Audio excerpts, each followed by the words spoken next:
몇 년 만에 그래도 추수감사주의를 굉장히 많이 모이신 것 같아요. 어쨌든 우리 추수감사주의를 하나님께 감사하고 또 목사로서 여러분이 있어서 참 감사하고 행복합니다. 우리 주변에 있는 분들에게 두루두루 당신 때문에 살만도 하나님께 감사하며 인사 좀 나누시고 말씀 듣도록 하겠습니다.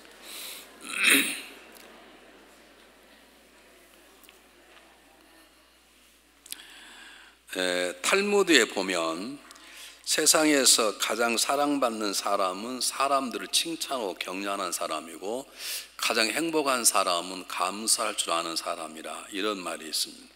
물론 다행히 성경이 없어서는 다행인데요, 그래도 그 삶의 이스라엘 사람들이 지혜서에 보면 이런 말이 있다는 게 우리들에게 굉장히 중요한 교훈을 주는 것입니다. 나는 정말 세상 사람에게 사랑받을 자리에 있는지, 아니면 지금도 누굴 비난하고 내려 깔고 혹시 그런 건 아닌지, 아니면 부족하지만 서로 격려하고 사랑하는 그런 입술을 가지고 있는 것인지, 그리고 오늘 추수감사주를 맞이해서 어떤 상황 속에서도 감사하는 마음을 가지고 살아가는 성숙한 사람인지 한번 마음속에 새겨 보았으면 참 좋겠습니다. 자, 오늘 본문의 얘기는 다윗의 얘기로 시작되고 있는데, 여러분, 다윗은 하나님의 마음이 합한 자로 불리는 유일한 사람입니다. 우리 앞에 사무엘의 싸움 두말할 필요도 없고, 사울 왕에게 쫓겨서 살겠다고 수단과 방법을 가리지 않았던 그가 아둘람 굴에 들어가고 난 다음부터 변합니다. 무조건 도망가지 않고 하나님께 묻기 시작합니다. 블레셋과의 싸움에서도 하나님이 제가 나가 싸울까라고 물어봅니다. 사무엘상 30장에 보면 자기 식구들이 아말렉에게 다 잡혀가 버렸는데 불구하고 1초 가까운 그때도 에봇을 입고 들어가 하나님께 묻습니다. 하나님, 제가 쫓아가면 찾을 수 있을까요? 하나님 뜻을 묻는 성숙한 다윗으로 변했습니다. 오늘 읽지 않은 사무엘하 8장에 보면 그는 전쟁할 때마다 모든 적 이깁니다. 그런데 성경은 그가 이겼다 하지 않고 사무엘하 8장 6절 8절에 보면 여호와께서 이기게 하셨다고 말하는 것입니다. 다시 말해 하나님께서 다윗과 함께 하시면 다 이기도록 하나님이 은혜를 베풀어 주신 것입니다. 하나님 그 은혜를 너무 잘 받아서 은혜가 헛되지 아니하도록 자기의 통치와 전쟁에 사용하고 있었습니다. 뿐만 아니라 그걸 통해서 한 나라를 잘 세워서 왕 중의 왕인 탁월한 이스라엘의 왕의 자리에 앉게 되는 것이죠. 다윗이 이렇게 위대한 왕이 되었을 불구하고 그가 얼마나 세밀하고 겸손한 사람인가 하면 사무엘 8장에 보면 여러분 잘 아시는 자기를 죽이려 했던 사울 왕의 아들인 요나단, 그 요나단과는 굉장히 귀중한 친구죠. 그 요나단과 사울 왕이 죽자 그의 남겨진 손주인 무비보셋을 데려다가 자기와 함께 식사하며 그를 자기 친구처럼 잘 섬겨주는 아름다운 모습을 보입니다. 정말 우리가 읽어보면 정말로 다윗은 하나님의 마음이 합한 자다, 참 우리는 그렇게 할 수 없겠다 할 정도로 아름다운 삶을 살아낸 사람입니다. 그런데 성경 끝까지 읽어야 되는데 사무엘 11장에 보면 그렇게 아름다웠던 다윗의 모습이 넘어지기 시작하는데 정말 눈 뜨고 보지 못하면 우리 흔히 말하는 요즘 말로 막장 드라마처럼 성경은 다윗의 무너짐을 얘기하고 있습니다. 여러분 잘 아시는 것처럼 다윗은 전쟁터에 나갈 때마다 항상 제일 앞장섰던 사람이에요. 골리앗과 싸움에도 앞장선 사람인데 어느 날 갑자기 마음이 변해서 그는 자기의 부하들은 다 전쟁터에 나가 있는데 당연히 그곳에 가야 될 그는 가지 않고 궁전에 잠을 자다가 일어나 눈 떠보니까 한 여인이 목욕하는데 밝아서 목욕하고 있는 그 여인을 불러서 동침하게 되죠. 그가 밧세바입니다. 나는 둘 다 똑같다고 생각하는데요, 어떻게 목욕하는 걸 남이 보도록 합니까? 그런 여자나 아내가 없습니까? 여자를 처음 보는 겁니까? 발굽 여자를 처음 봤다 그럼 이해가 되는데 자기 주변에도 아름다운 여인들이 부인으로 수없이 줄을 서 있을 만큼 이 다윗이 정신 나갔죠. 불륜을 저질렀습니다. 여러분 조심하십시오. 하나님 굉장히 무서운 분이십니다. 그냥 20년이 않았더라면 그냥 계속해서 관계를 가졌을 거예요. 그런데 딱 임신해 버렸네요. 하나님께서 다윗의 죄를 드러내시는 것이죠. 이제는 잔머리를 굴립니다. 임신한 그를 자기 것이 아닌 속이려고 전쟁터에 나간 우리아를 불러서 자기 아내와 동침하도록 연락을 하는데 우리아가 내 장군, 내 지금 부하들이 전쟁터에서 자고 있는데 자기가 잘 수 없다고 그럼 동침하는 걸 거절합니다. 안 되자 다윗이 여러분 잘 아시는 것처럼 우리아를 전쟁에 보내고 그리고 자기의 믿을 만한 부하를 시켜서 우리아를 살해해버리고 맙니다. 이게 말이 됩니까? 아니 불륜을 저지른 것만도 이해할 수 없는데 거짓말로 자기의 씨를 우리아 씨라고 속이려고 그러고 그게 안 되니까 그 나라의 장군을 죽여버린다. 이건 말이 안 되는 것입니다. 그런데 여러분 아십니까? 이 다윗의 두 가지 모습, 하나님의 마음에 합한 자로 불렸던 다윗의 모습 가운데 하나는 너무너무 자랑스럽고 정말 멋지고 너무 아름다운 신앙인의 모습인 다윗의 모습이 보이고, 한쪽에서는 너무 추하고 우리로서는 이해할 수 없는 추하고 악하고 살인자의 모습인 다윗의 모습을 보게 되는 것입니다. 이 다윗의 모습을 계속 보시길 바랍니다. 누가 보인 줄 아십니까? 저와 여러분이 보입니다. 성경은 다윗의 모습을 통해서 다윗이 나쁘다고 말하는 게 아닙니다. 성경을 읽는 다윗을 보는 우리에게 너도 똑같다고 말하는 것입니다. 우리 안에 지난 1년 동안 우리의 살아온 삶 가운데 하나님의 은혜로 아름다운 열매가 있었습니다. 거룩하게 살았습니다. 힘든데도 아직도 팬데믹 끝난 용기를 가져와서 예배를 드립니다. 얼마나 감사한지 모릅니다. 여러분 한번 물어보십시오. 이런 감사한 하나님의 은혜 가운데 우리의 다른 모습 속에 음란하고 추하고 누구를 미워하고 누구를 싶은 마음이 우리 안에 없는 것인지.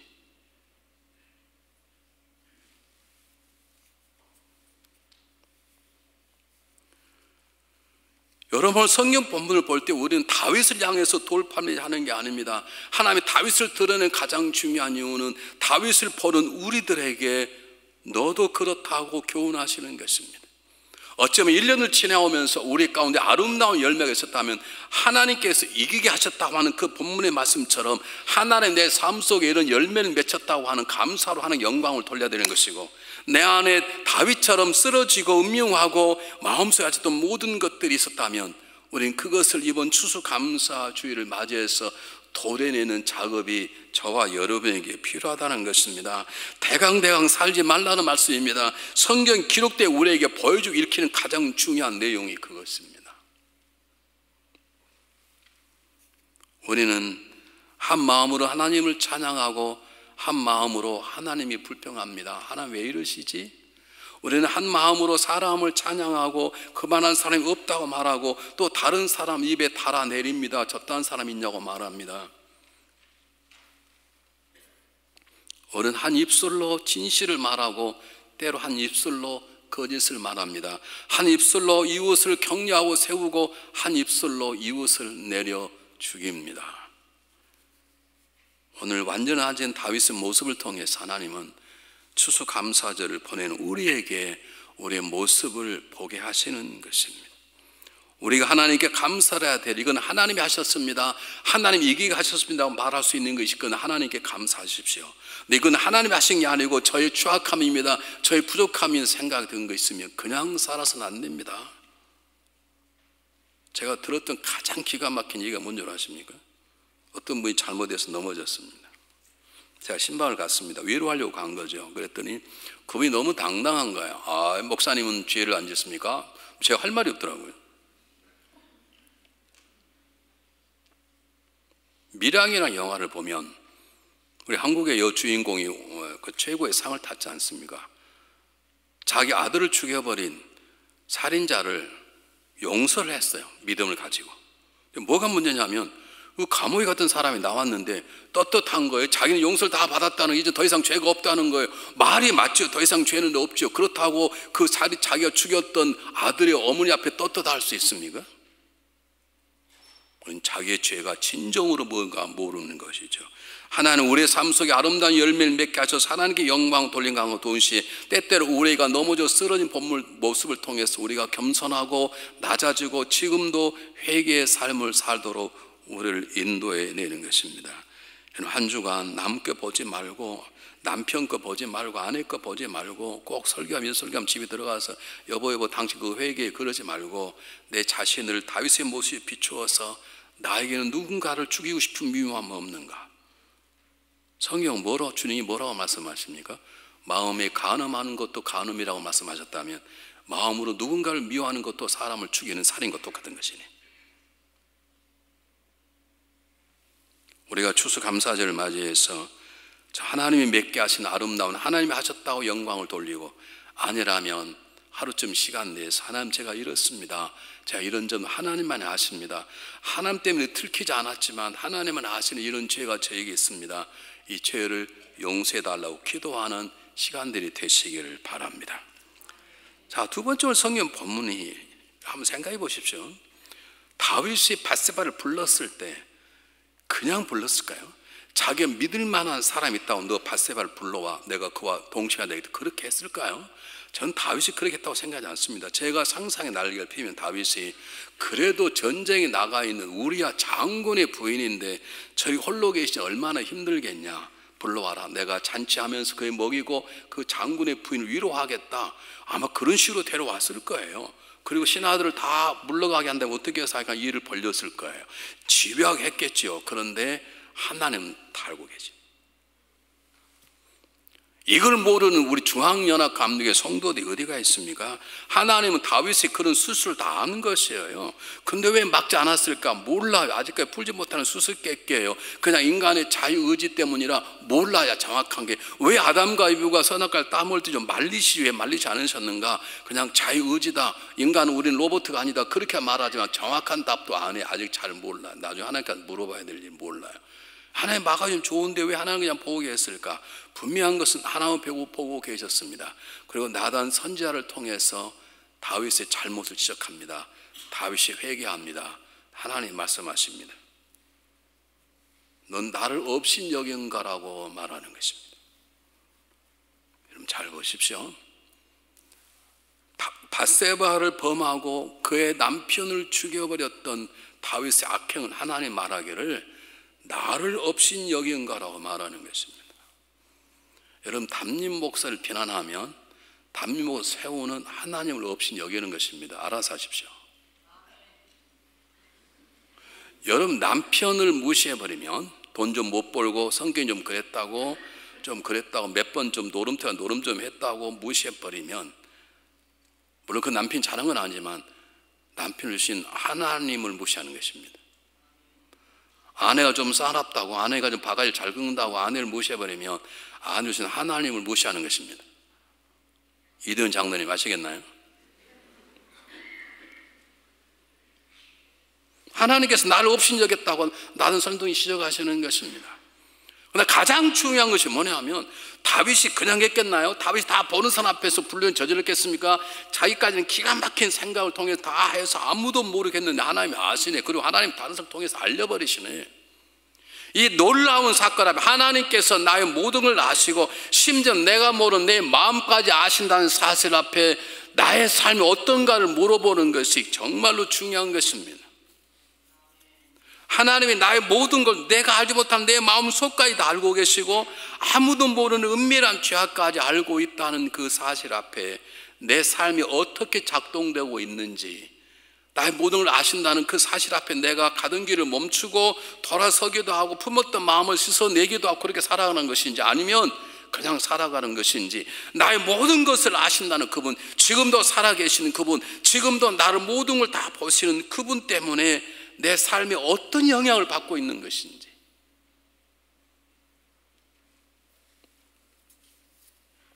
시간이 지나자 불륜의 열매인 아이는 태어났고 다윗은 이 아이가 심하게 앓자 살려달라고 기도합니다.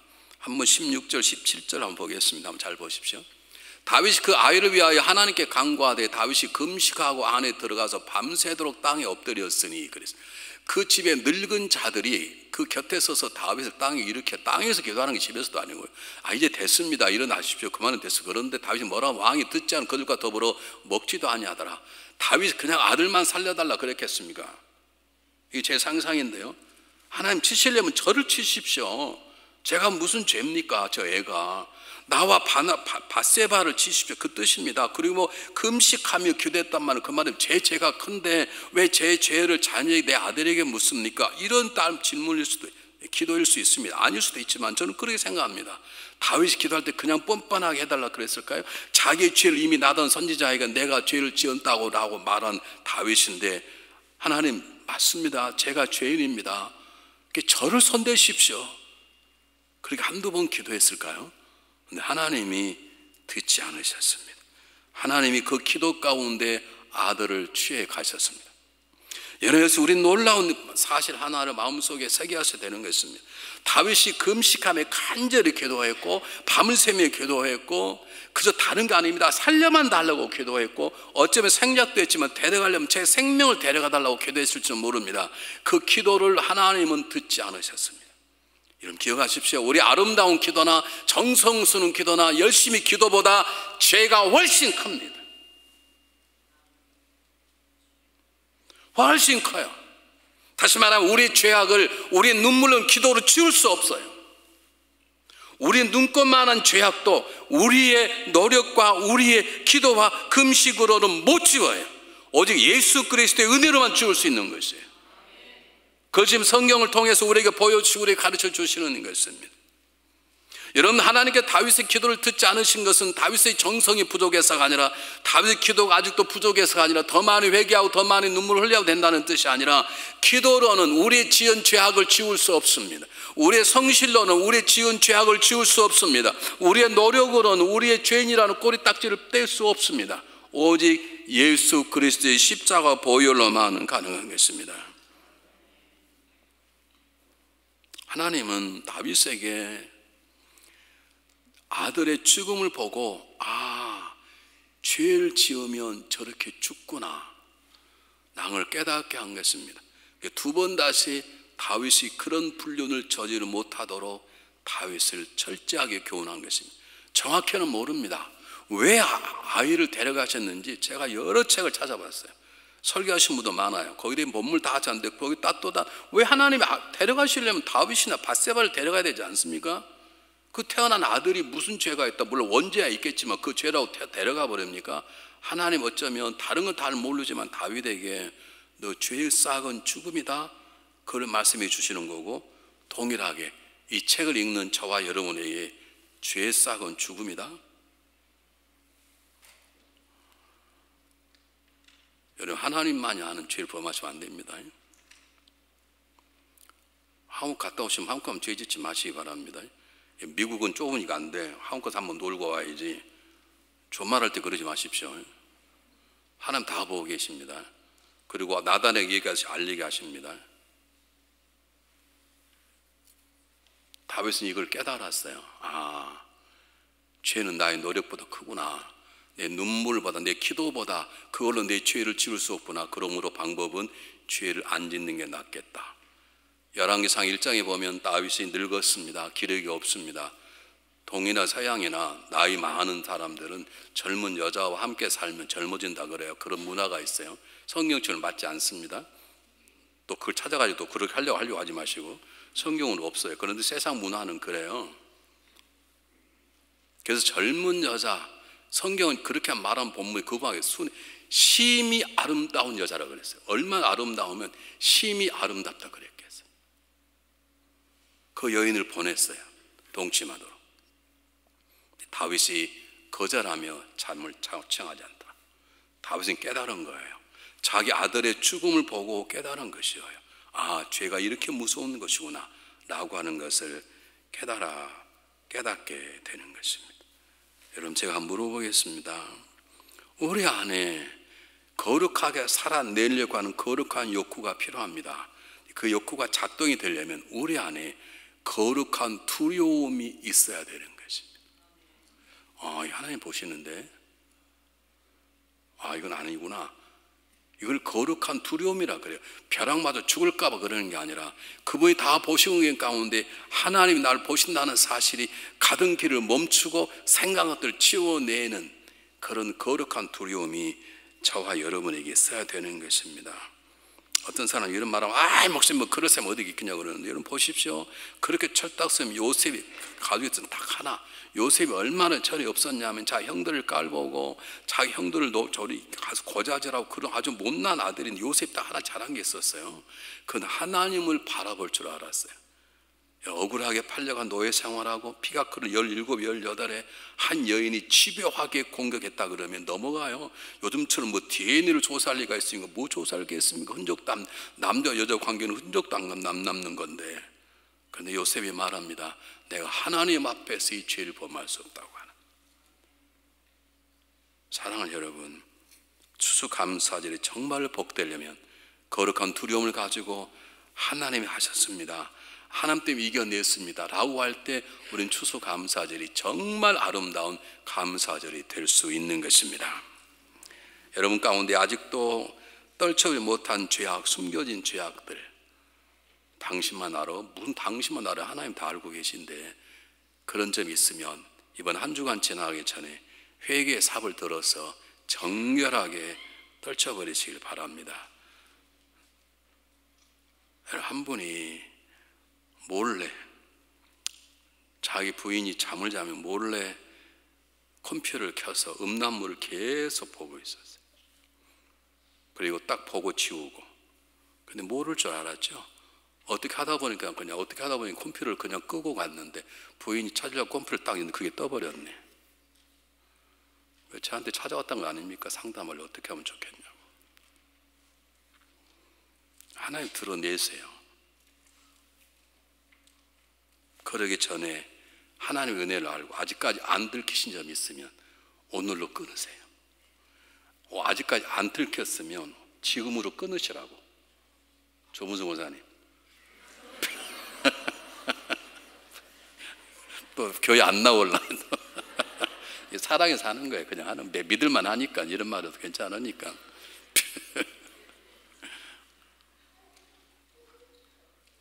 아니요, 누구나 다 하나님이 하시는 게 있어요.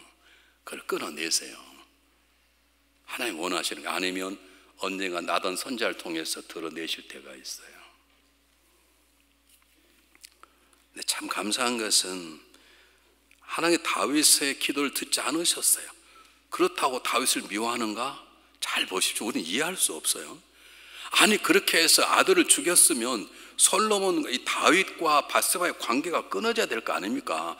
밧세바가 친정으로 가든지 그래야 될 거 아니에요. 근데 하나님 참 이상해요. 그냥 살게 만든 거예요. 그리고 솔로몬의 아들이 태어나게 하나님 은혜를 주셨어요. 하나님 은혜가 없이는 자식이 태어나지 않거든요. 그리고 그 이름을 평화라고 하는 솔로몬의 이름을 지었는데 거기다가 하나님이 더해서 여디디아라, 그를 여디디아라 하라. 저는 하나님의 사랑을 받은 자라 하는 이름을 더하여 주신 거예요. 이게 이해할 수 없습니다. 하나님의 마음을. 아니 그렇게 정론했으면 밧세바는 친정으로 보내야지. 근데 사능을 허락합니다. 그리고 아들이 태어났습니다. 그런데 하나님께서 그냥 가만히 계시지, 선지자 나단을 통해서 솔로몬 이름을 지었어요. 우리 이제는 평화로운 삶을 살겠다라고, 평화라고 뜻이는 솔로몬, 샬롬이라는 이름을 지었는데 나단이 와서 하나님께서 이 어린 아이를 여디디아, 하나님이 사랑하는 존재라고 이름을 붙였습니다 라고 하는 것을 복된 소식을 전하는 것입니다. 한번 보실까요? 뭐라고 나왔는지 성경 한번 띄워주시겠어요? 24절 25절 말씀 우리 똑같이 한번 읽어보겠습니다. 시작하면 시작.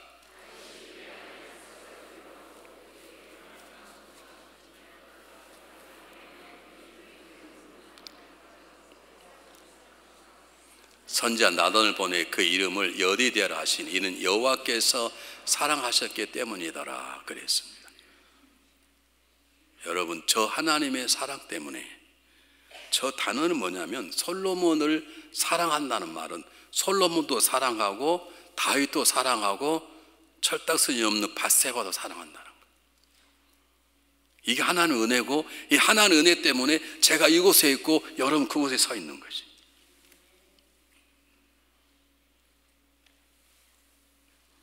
여러분, 세상의 종교는 인간의 정성을 원합니다. 세상의 종교는 비나이다 산신령께 비나이를 100일쯤 해야 정성이 있다고 그러고 그래야 뭐 산신령 듣던 말던 합니다. 그러나 하나님은 다릅니다. 하나님 우리를 사랑해 내십니다. 있는 모습 그대로 사랑해 내십니다. 그리고 그 사랑을 받아서 우리가 사랑받는 자답게 살도록 은혜를 베풀어 주시는 것입니다. 예수님이 친히 말씀하셨습니다. 하나님이 세상을 이처럼 사랑하사 독생자를 주셨다고 말하는, 하나님이 세상이라는 말은 세상 속에 죄가 지는 쾌락 속에 살아온 다윗처럼 불륜을 전하고 그를 감추려고 속였다 안 되니까 그 남편을 죽여버린 것 같은 그런 삶을 살아가고 있는 사람을 하나님이 사랑하셔서 예수 그를 보내주셨다는 뜻이에요. 우리를 향한 하나님의 사랑의 고백인 것이죠. 여러분, 이 하나님의 끝없는 사랑, 무엇보다 크신 하나님의 사랑에 감격하고 감사해야 할 절기가 무슨 절기냐?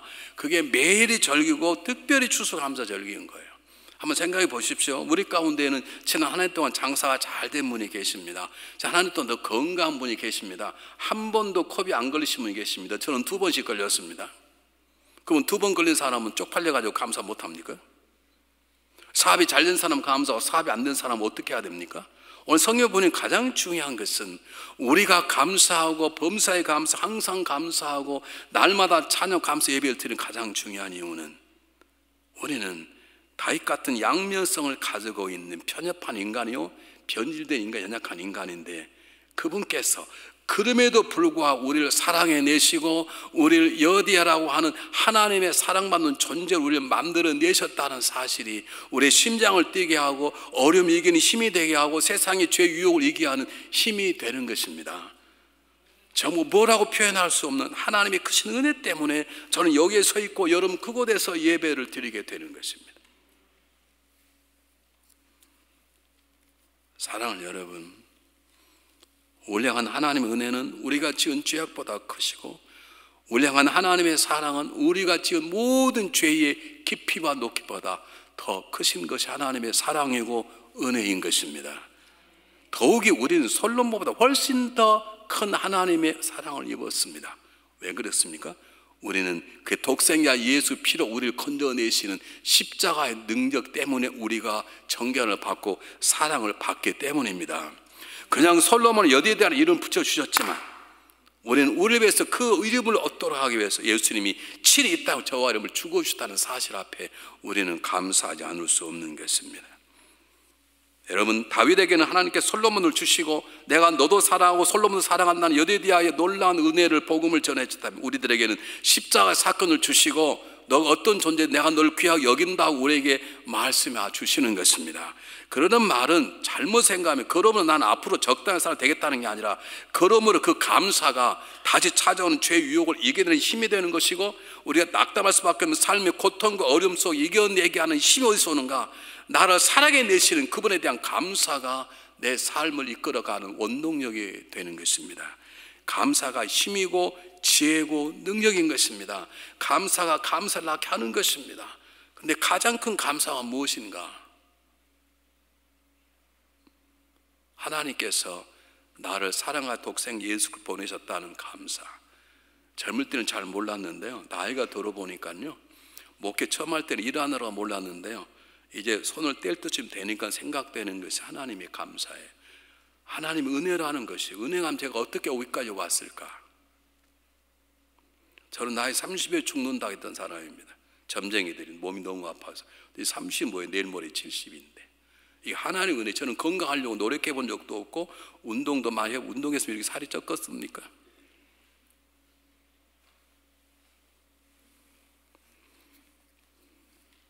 여러분 기억하십시오. 때때로 여러분 남편이 속을 썩이고 여러분 아내가 때때로 속을 썩이고 여러분 자녀가 문제를 일으켜도 그가 그리스도 안에 있다면 하나님이 그리스도의 피로 구원해내시는 여디디아 하나님의 사랑을 받은 자다라고 하는 사실을 붙잡으시고 용서해내고 우리도 주님처럼 사랑해내는 역사가 있어야 될 줄 믿습니다. 나 여러분에게 고백했잖아요. 그래서 나 여름 와서 예배만 드리면요 너무너무 감사한 거예요. 예배자리에 앉아 있기만 해도 감사해요. 근데 그대로 살란 말은 아니에요. 어쨌든 들어 앉아 계시기만 하면 감사해요. 달랏은 좁아가지고 여러분 뒷얘기 다 듣고 앉았어요. 심지어는 전화까지 받아요. 중앙연합 감리 교인이 그럴 수 있습니까? 그러고요. 사랑하는 여러분, 추수감사 주일에 우리 하나님께 정말 감사하고 참 어렵고 코비드 2번씩 걸리고 어떤 사람은 3번 걸린 사람도 있고 또 어려울 수도 있지만 그럼에도 불구하고 우리가 감사하는 것은 하나님의 사랑을 받은 자라는 이 감격, 이 감격이 모든 것을 건너뛰는 하나님 주시는 능력이고 삶의 지혜가 되시기를 주님의 이름으로 축복합니다.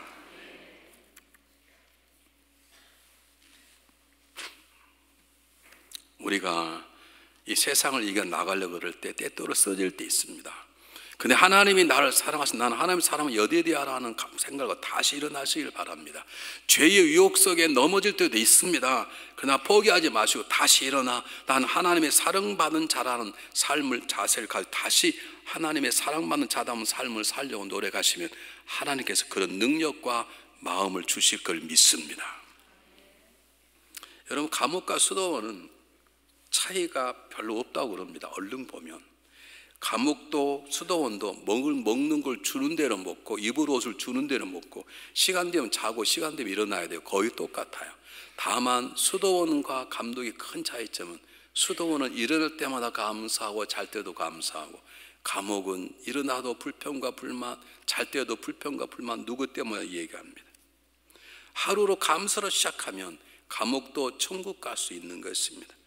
감사는 우리가 날마다 복의 통로를 여는 열쇠와 같은 것입니다. 여러분 잘 아시는 존 버년 목사님께서 12년 동안 청교도라는 이유로, 개신교라는 이유로 영국 국회 탄압받아 감옥에 갇혔습니다.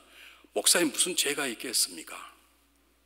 그런데 그는 12년 동안 감옥에 있으면서 그곳이 자기의 서재인 양 너무 감사와 기쁨으로 책을 썼는데 그 중에 하나가 베스트셀러는 철로 역정이고, 그 책을 포함한 67권의 책을 감옥에서 10년 동안 써낸 거예요.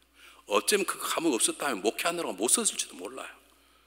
전 본연 목사는 그거 어디 있든 그곳이 천국이고 감사의 자리가 되는 것이죠. 우린 지금 생각이 어려운 시절을 보내고 있습니다. 이 어려움이 어떻게 언제까지 갈지 모릅니다. 그러나 분명한 것은 십자가 보혈의 능력에 대한 감사, 이곳에 예배 드릴 수 있다는 그 믿음 주신 게 감사. 내일 또 쓰릴 수 있습니다. 그러나 우리가 하나님에 대한 감사의 마음이 있으면 우리는 다시 일어나 성숙한 자로 걸어가게 될 것입니다. 우리 안에 하나님의 은혜가 충만하는 걸 세상에 증가하는 하나님의 증거자로 삶을 살아낼 수 있을 것입니다. 그 가장 중요한 게 내 안에 있는 감사입니다.